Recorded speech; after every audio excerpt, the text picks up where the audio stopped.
e escolhemos refletir sobre o argueiro e a trave no olho. É tão interessante que nós, que já adquirimos um certo conhecimento da doutrina espírita e do Evangelho de Jesus, também sabemos deste ensino, desta informação, quando Jesus ele faz a seguinte indagação: como é que vedes um argueiro no olho do vosso irmão, e não vês a trave que está em vosso olho? Primeiro, pensar no significado do argueiro. Argueiro, quando nós vamos ao dicionário, ele vai dizer que é cisco, pequena partícula. Então, é algo que é muito pequeno quando nós comparamos com a trave. A trave, que é aquilo que nos dá sustentação.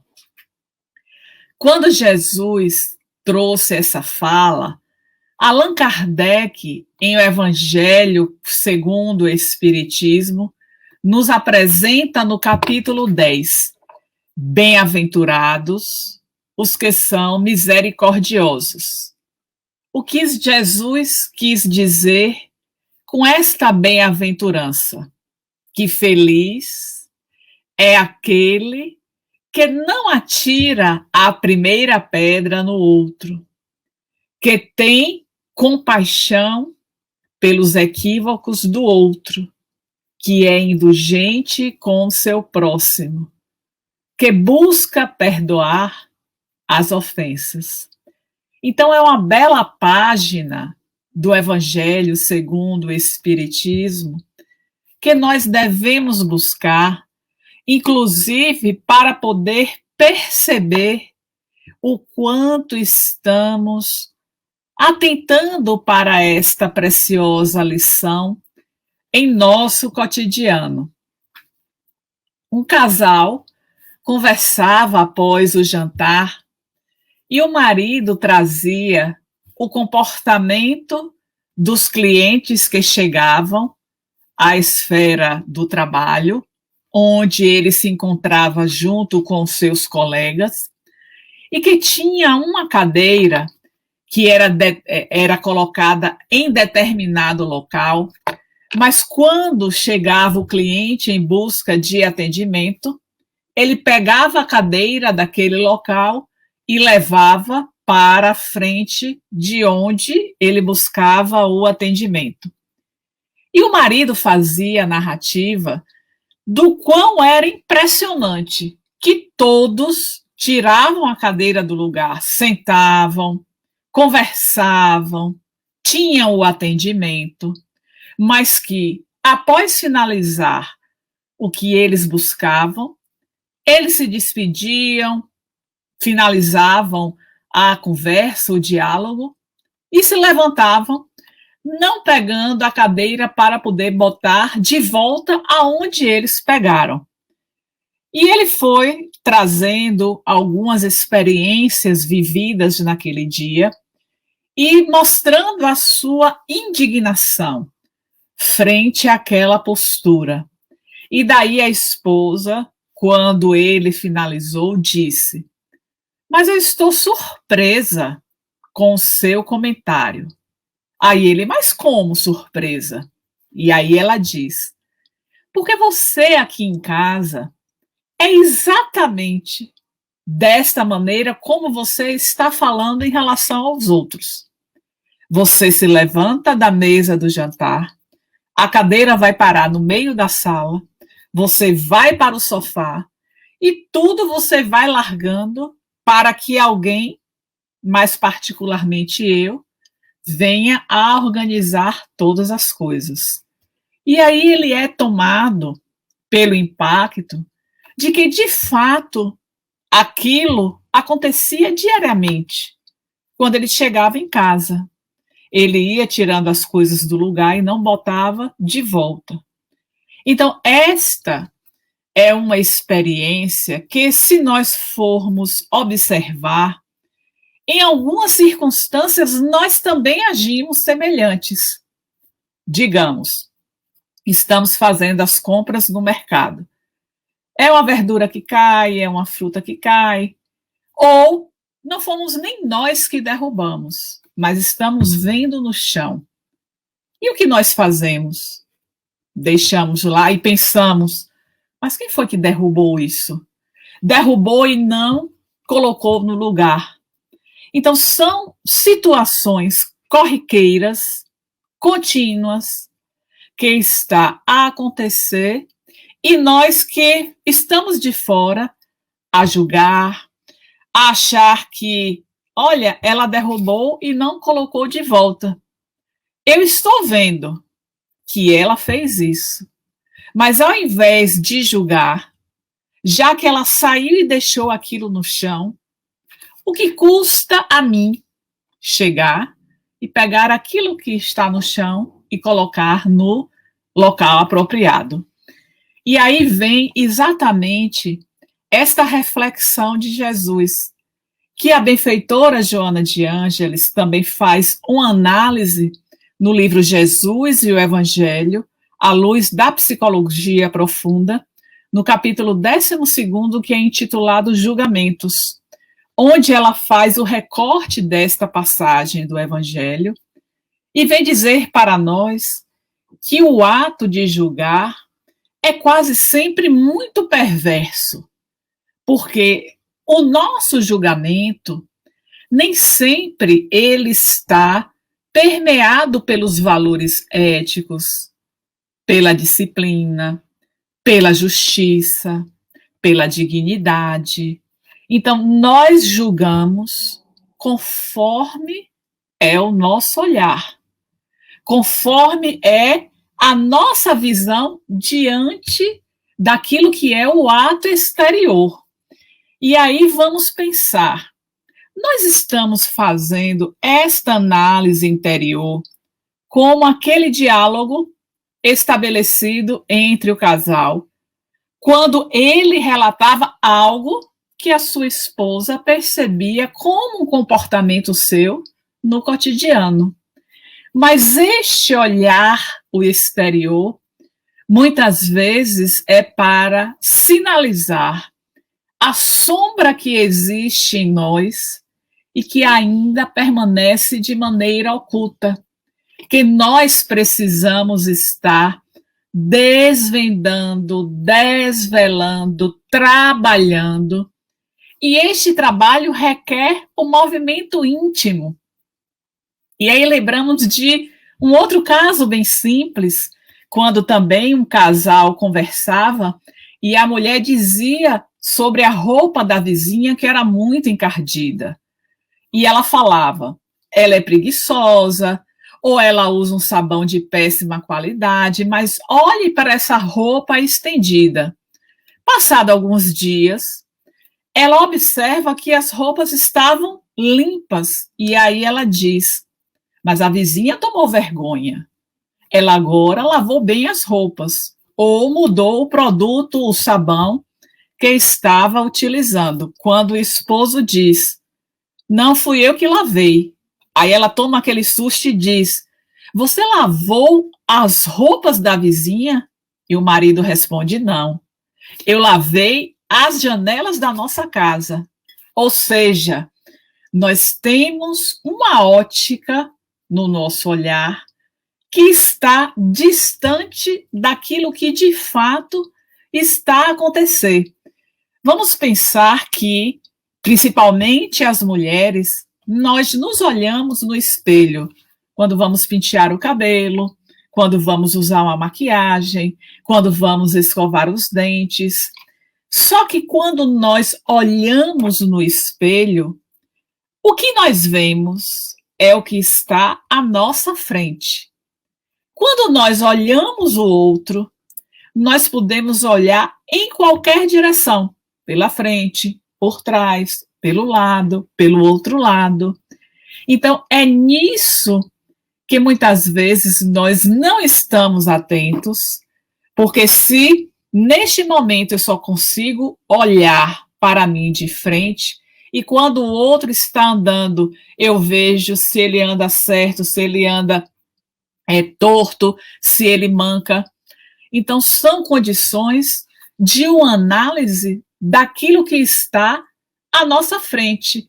E nós temos um parâmetro de julgamento em relação ao outro quando nós nos colocamos como padrão. Digamos, eu sou uma pessoa relativamente alta, uma mulher com 1,70 m. Aquela que vai ter 1,60 m, vou dizer, é baixa. Mas a minha avaliação toma como parâmetro o que eu acho que é baixo, porque em relação à minha altura, ela de fato, 1,60 m é mais baixa do que eu. Mas 1,60 m, analisando quem tem 1,60 m, não vai dizer que a pessoa é baixa.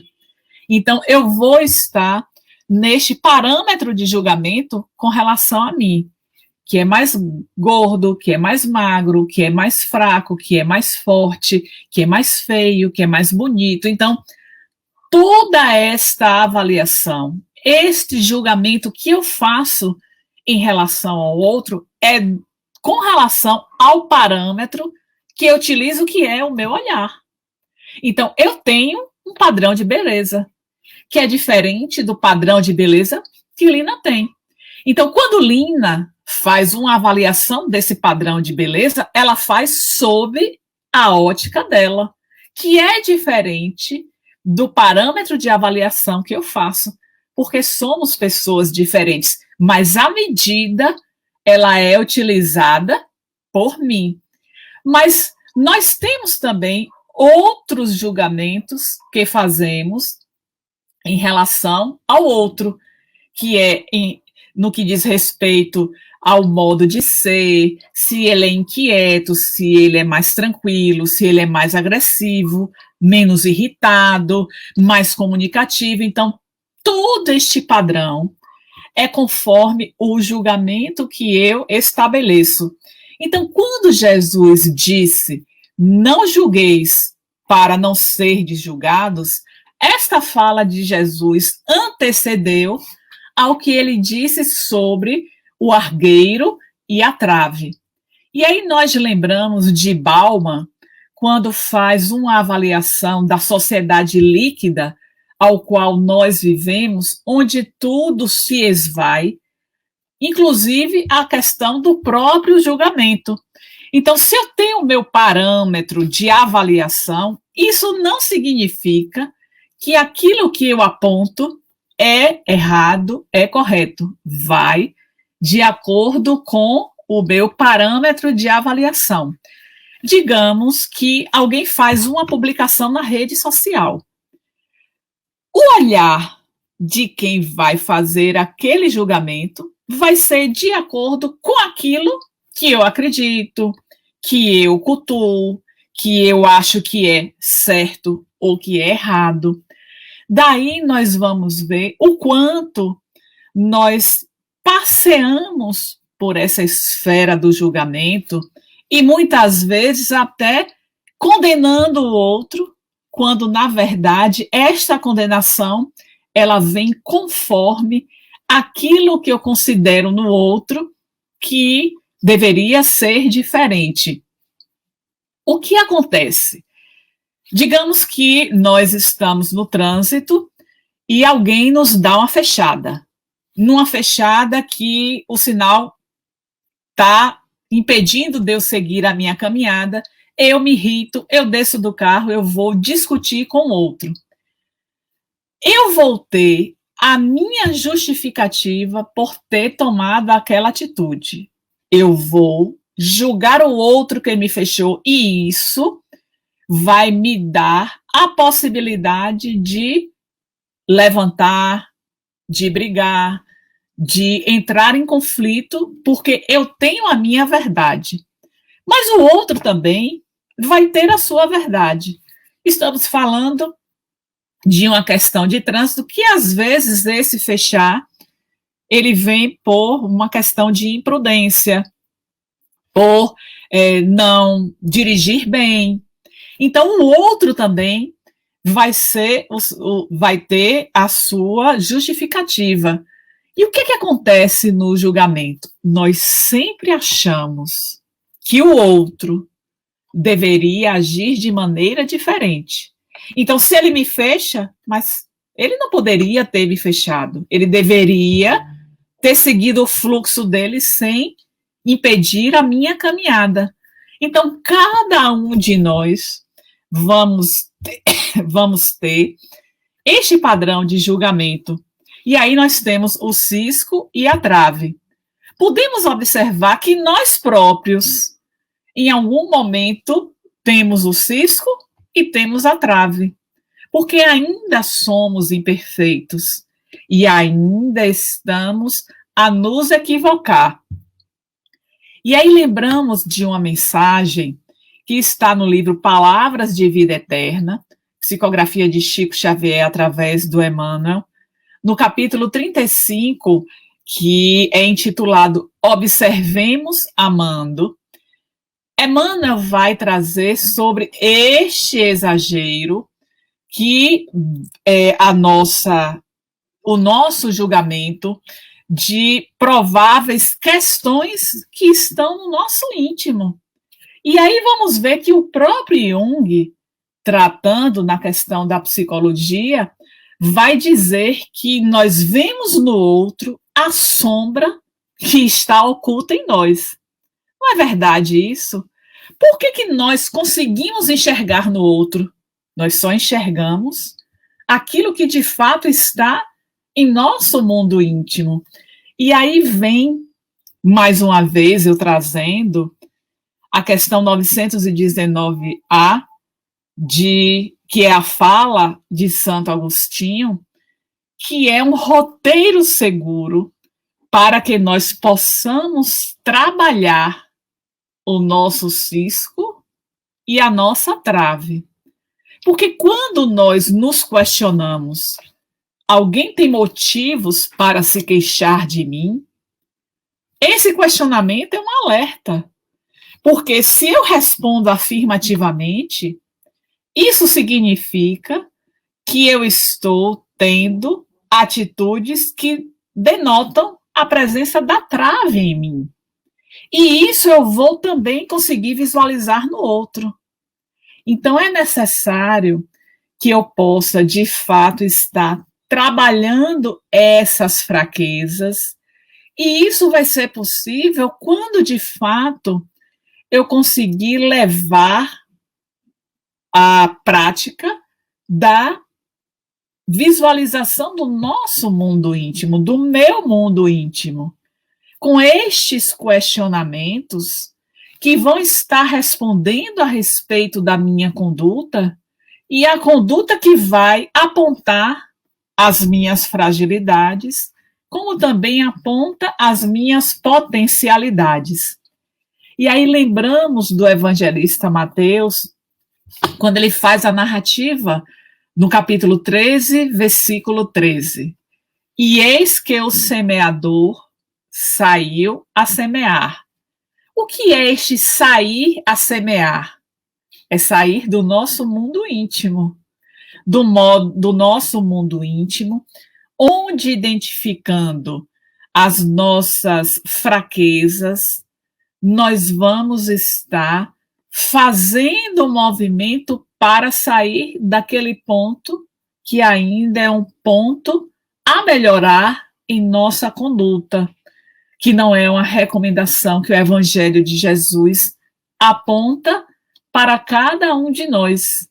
E é nisso que nós precisamos estar com as nossas mentes conectadas para este mundo íntimo que vai dizer como é que nós estamos nos portando perante as experiências existenciais.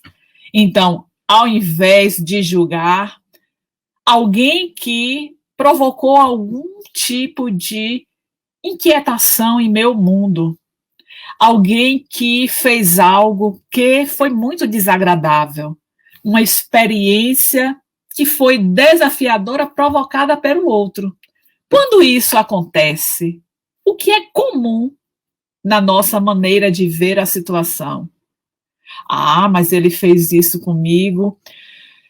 Na postura do evangelho, eu não devo reagir. Talvez eu não tenha uma reação no movimento de vida, mas em minha mente fica pairando. Deixa ver, o dia dele vai chegar. Alguém vai fazer com que ele passe por isso que ele está me fazendo passar.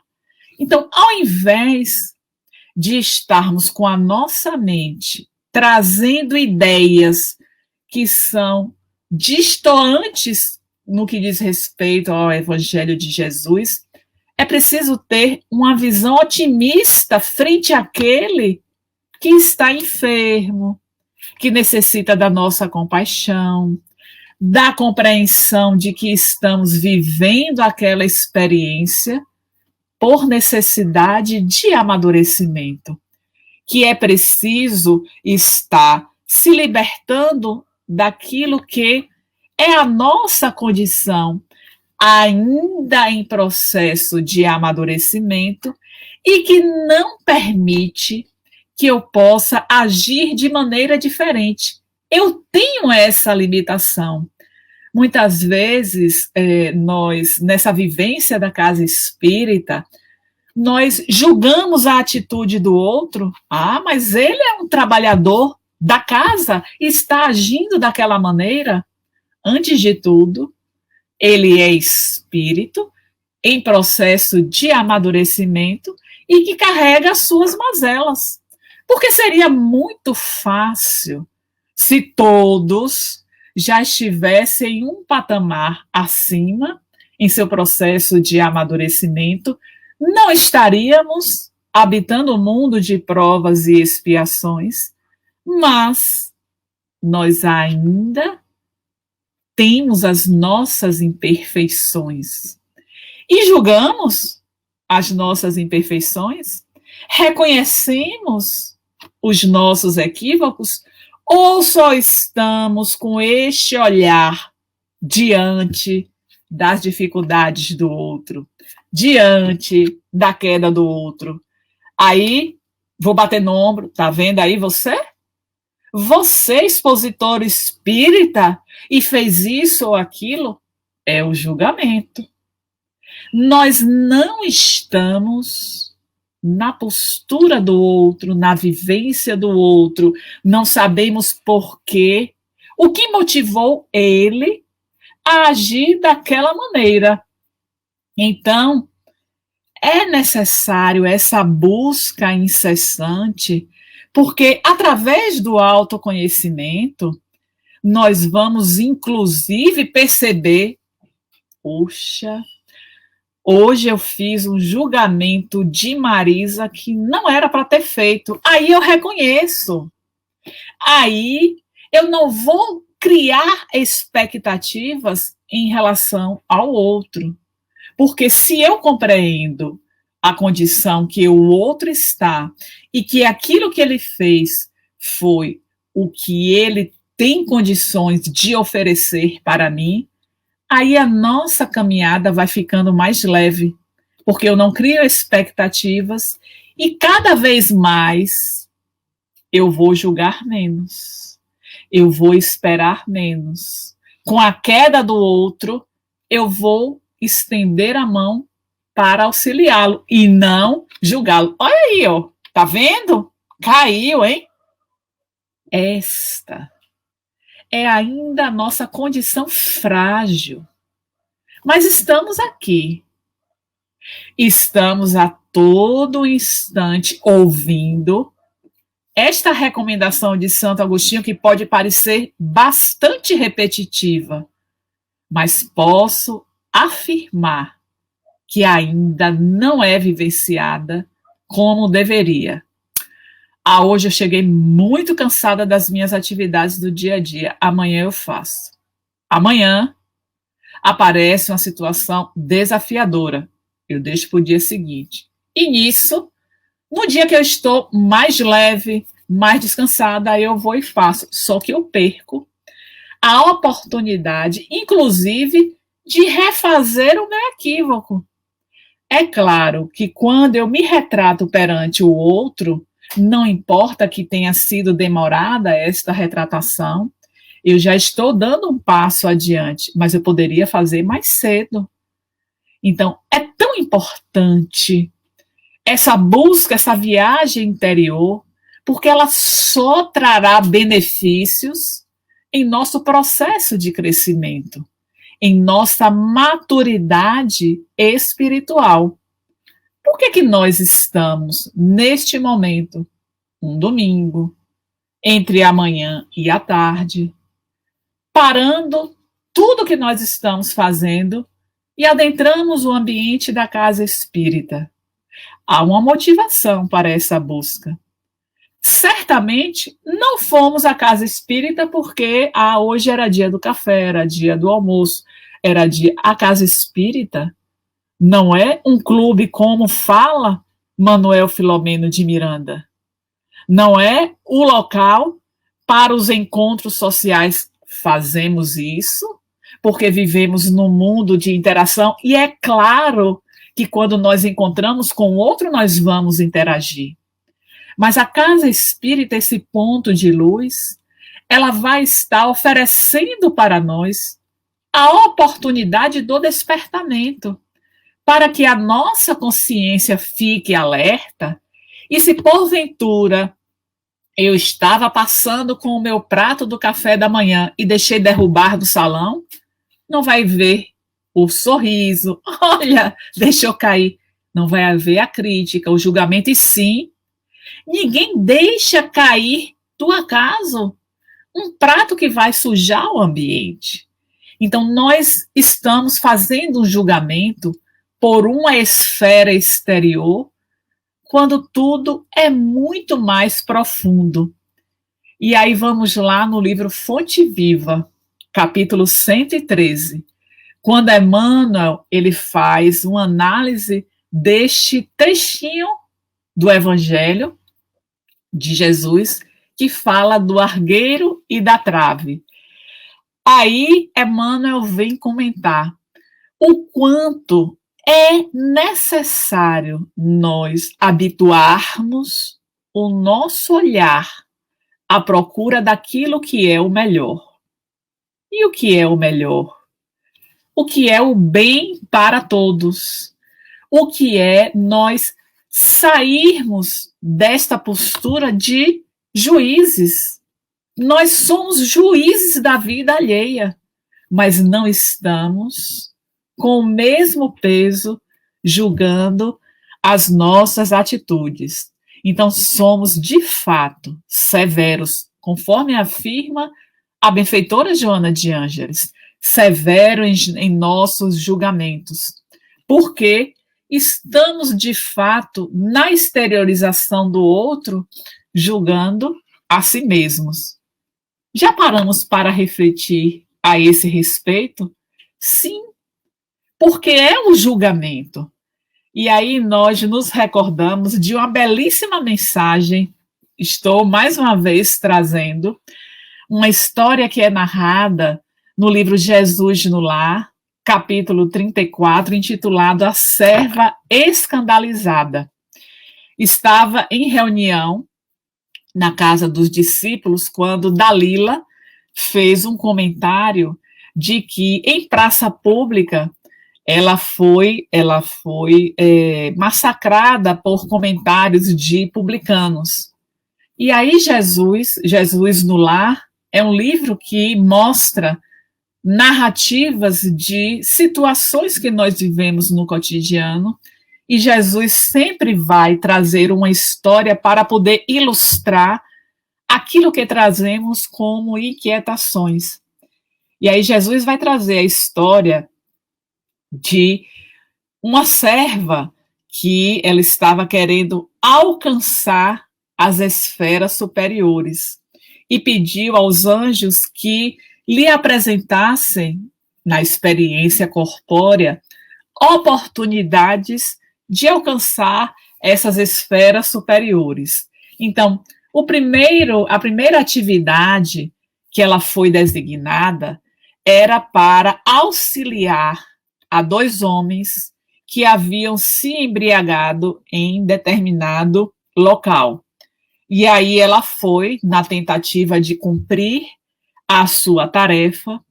Entretanto, quando ela chega ao ambiente, um ambiente onde as pessoas bebem, não eram só aqueles dois que estavam bêbados, e sim outros que estavam ao redor e começaram a dizer coisas, palavras obscenas. Então, diante daquela circunstância, ela se afastou e foi até o anjo, dizendo: infelizmente, a situação, o ambiente não permitiu que eu pudesse estar auxiliando aqueles dois que estavam realmente embriagados. Então, o anjo ouviu a sua justificativa e disse que ela teria uma nova oportunidade. Mandou ir até uma floresta e salvar uma criança que estava perdida. Ela achou, certamente, que seria uma tarefa fácil. Porém, quando ela começou a caminhar naquele ambiente da floresta, começou a aparecer homens e mulheres que estavam seminus. Daí, ela declina mais uma vez da proposta e vai até o anjo e diz: olhe, você me deu uma tarefa que era para adentrar na floresta, mas quando eu de fato comecei a caminhada na floresta, foram homens, mulheres que praticamente estavam despidos, aquilo me deixou atordoada e eu não pude atender ao pedido. Aí o anjo, mais uma vez, né, sendo que ela havia solicitado uma nova oportunidade, disse que ela poderia ir a uma determinada casa, que tinha uma mulher agonizando, para poder prestar socorro a esta mulher. Assim ela o fez. Porém, quando ela chega à casa, na antessala estava um homem conversando com uma mulher, que ela disse que era uma mulher que não tinha uma conduta moral respeitável, e ela ouviu que ambos tramavam a morte da mulher para o dia seguinte. Então ela ficou atemorizada e saiu do ambiente. E vai e faz a narrativa para o anjo. Ele já estava, de fato, sem acreditar naquela possibilidade, mas, mais uma vez, ofereceu a proposta dela adentrar ao Vale dos Imundos, que tinha um homem demente que precisava do seu auxílio. E aí ela pensa: Vale dos Imundos, um homem demente, deve ser um local onde tem pessoas loucas. Mas ainda assim, ela recobrou a força e foi ao local designado para ela. Entretanto, no começo da sua caminhada neste Vale dos Imundos, outras pessoas com as suas mentes em desalinho começaram a gritar, a falar impropérios, e ela mais uma vez declina da possibilidade. Por fim, ela pede mais uma chance de fazer algum trabalho que pudesse elevar ela às esferas superiores. E aí, o anjo lhe dá uma missão de ir em um local para poder salvar uma jovem. E assim ela o faz. Porém, era um ambiente de degradação moral. Era um ambiente pervertido. E ela disse: como eu vou entrar neste ambiente? Olha quantas oportunidades recebeu aquela que pleiteou alcançar as esferas superiores. E aí ela diz, narra ao anjo o que aconteceu, como estavam as pessoas naquele ambiente, e que, de fato, ela não tinha condições de ajudar aquela jovem. Então o anjo diz: você de fato deve retornar ao seu ambiente e cuidar dos seus olhos, porque estes olhos que estão a julgar não têm a possibilidade das ações no bem. Então é uma bela página para a nossa reflexão, porque estamos o tempo inteiro a julgar o outro que fica o tempo inteiro com a mão no nariz, que tem um tique nervoso, que não está bem vestido, que o cabelo está despenteado, que não usa a roupa da moda, que não está usando um perfume bom. Esse é o julgamento que fazemos o tempo inteiro. É o carro que usa, é a família que tem, é tudo nessa esfera da aparência exterior.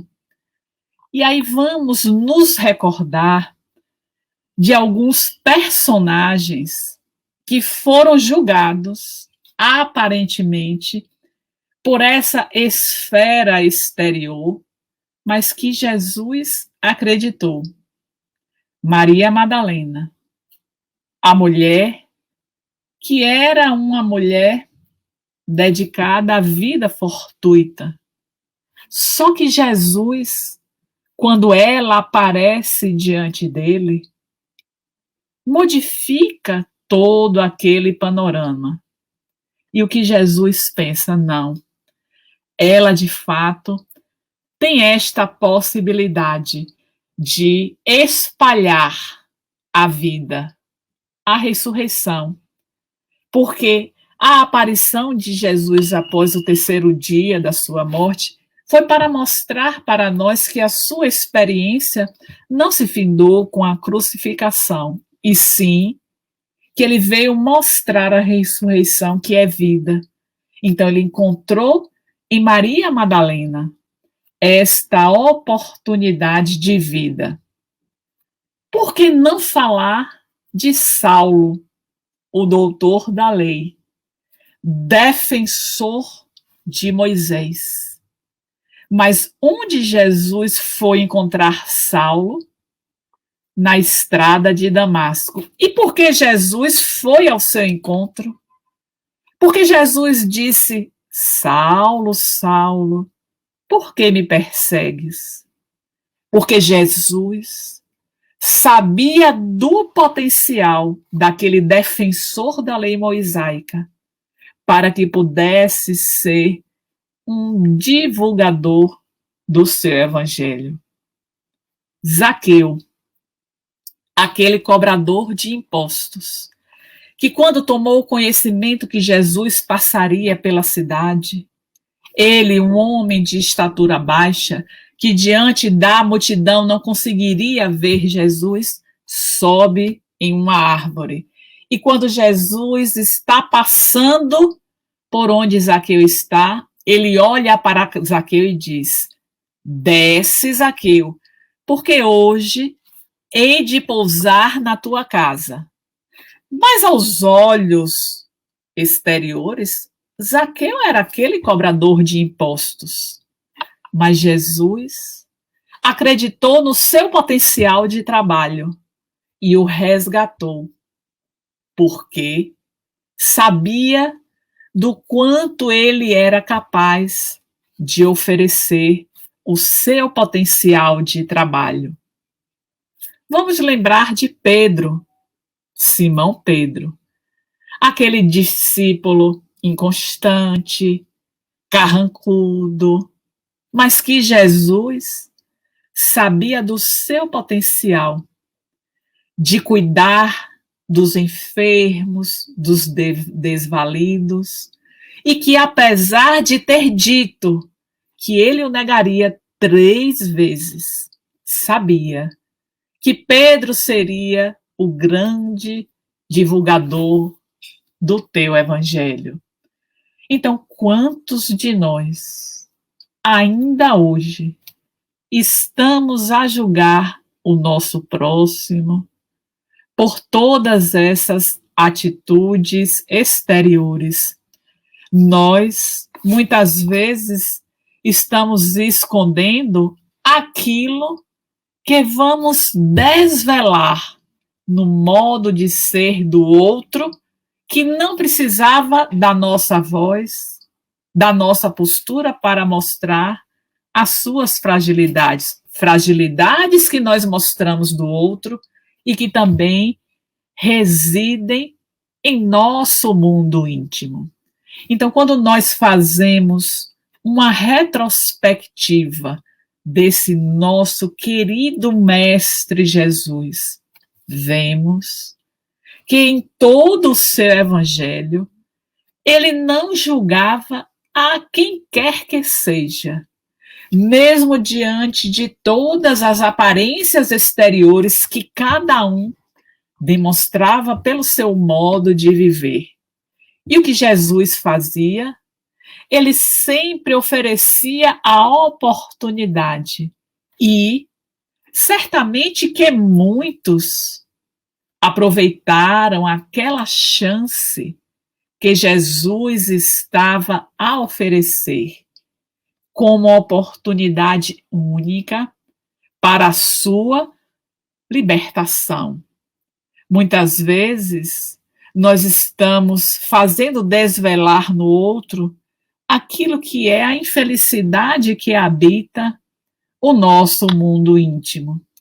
Então, se nós estamos saindo a semear, este semeador precisa estar mais atento para esta viagem ao nosso mundo interior, para poder estar cada vez mais fazendo despertar, desabrochar as pérolas que nós carregamos e que ainda se mantêm escondidas nas conchas, mas que as oportunidades estão a se apresentar para que possamos estar despertos para esta realidade existencial que se apresenta para cada um de nós. Quando nós julgamos, certamente estamos tendo uma conduta infeliz. Não é isso que recomenda o Evangelho de Jesus.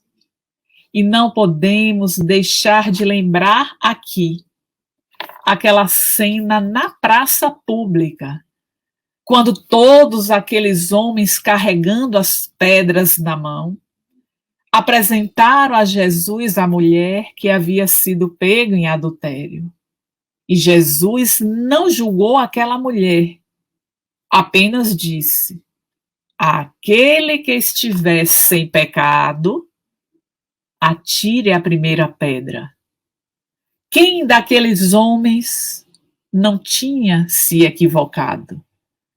Naquele momento, houve a consciência desperta de cada um, porque Jesus baixa a sua cabeça e começa a escrever na areia todos aqueles delitos, porque Jesus conhece o nosso mundo íntimo. Então, quando ele escreveu ladrão, aquele que havia roubado bota o seu olhar para a areia e vê que também tinha cometido um equívoco e joga a pedra que carregava na mão. Aí vai Jesus e coloca adúltero, porque era comum naquela época. Os homens não tinham apenas uma mulher. Então eles também adulteravam. Eles carregavam também isso em seus íntimos. Mas nós queremos destacar o poder de Jesus com a simples sentença. Porque se Jesus não conhecesse o mundo íntimo de cada um, ele jamais teria levantado esta sentença, porque saberia que a mulher seria apedrejada, mas ele diz com propriedade, com segurança: aquele que tiver sem pecado, atire a primeira pedra. Então, esta fala de Jesus, ela necessita ressoar em nosso mundo íntimo, porque ainda estamos a cair, ainda estamos a cometer equívocos. Por mais que estejamos investindo em nossa marcha ascensional, é evidente as nossas fragilidades. Estamos nos esforçando para melhorar. É a potência da alma, vontade, conforme nos traz Leon Denis em o livro O Problema do Ser, do Destino e da Dor. Esta vontade que nós estamos mobilizando para poder sair deste ponto ainda inicial, ainda de equívocos, ainda de insensatez, ainda da drogadição, ainda do sexo desvairado. Enfim, são tantas as condições que outro e mais outros ainda alimentam no seu modo de viver e que precisam se desvencilhar. É a libertação. Bem-aventurados os misericordiosos. É o convite de Jesus para que não atiremos a primeira pedra. Ainda que o outro tenha se equivocado, ele merece a chance de refazer o seu caminho. Porque nós, a todo instante, estamos recebendo esta dádiva do nosso Pai com a reencarnação. O que é a reencarnação? O nosso Pai não nos julga, mas a nossa consciência é o nosso juiz.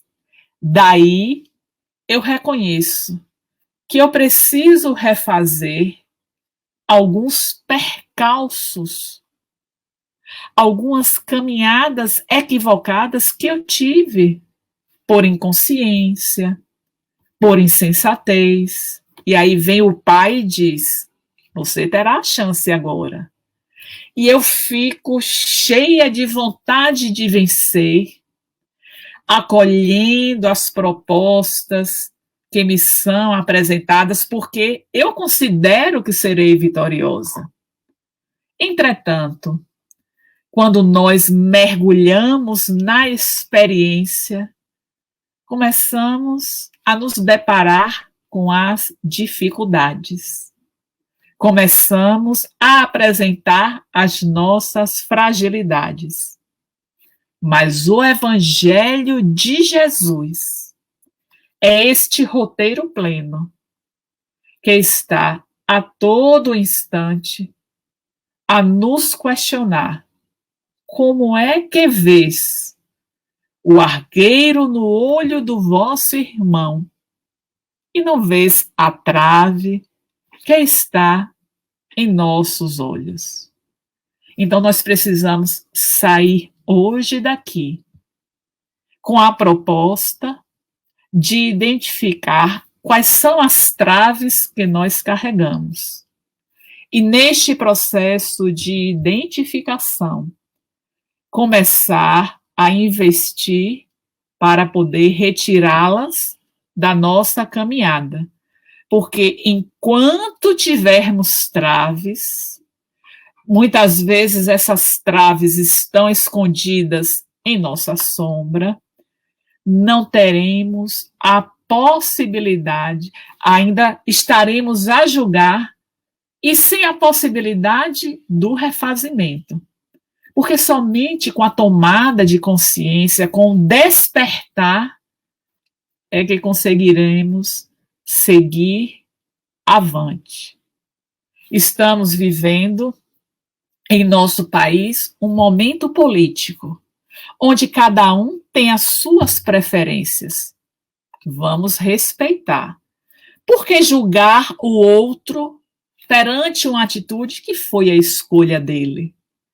Onde está o nosso livre-arbítrio? Porque a minha escolha é sempre melhor do que a escolha do outro. Então, é esta visão que nós precisamos carregar em nossos passos. O outro age conforme o seu livre-arbítrio, conforme a sua vontade. E se porventura a sua ação é um equívoco, ele terá a oportunidade de refazer a sua caminhada. Como cada um de nós estamos aqui também com infinitas possibilidades de refazimento da nossa caminhada. A oportunidade é agora. Não vamos deixar para amanhã. E precisamos também nos retratar perante o outro, na medida que eu reconheço a minha fragilidade de julgar o outro, de colocar em evidência a fragilidade do outro. Então, Jesus foi muito assertivo quando nos disse: feliz você que é indulgente para com o seu próximo. Feliz você que não julga. Feliz você que não atira a primeira pedra. Então, que possamos sair desta reflexão com a mensagem de Jesus, que nos convida à conquista da felicidade. E se somos misericordiosos, se estamos trabalhando cada vez mais para não julgar, certamente estamos caminhando para a felicidade.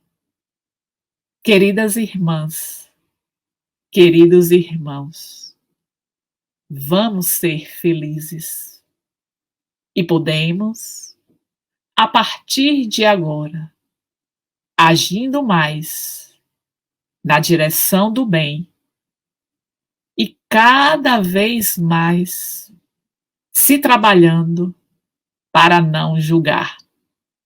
Estas são as nossas reflexões. Reflexões que emanam do nosso coração e que juntos, fortalecidos, conseguiremos alcançar as propostas de Jesus para que este reino feliz possa ser mais brevemente alcançado por cada um de nós. Que Jesus nos abençoe e nos envolva com a tua paz.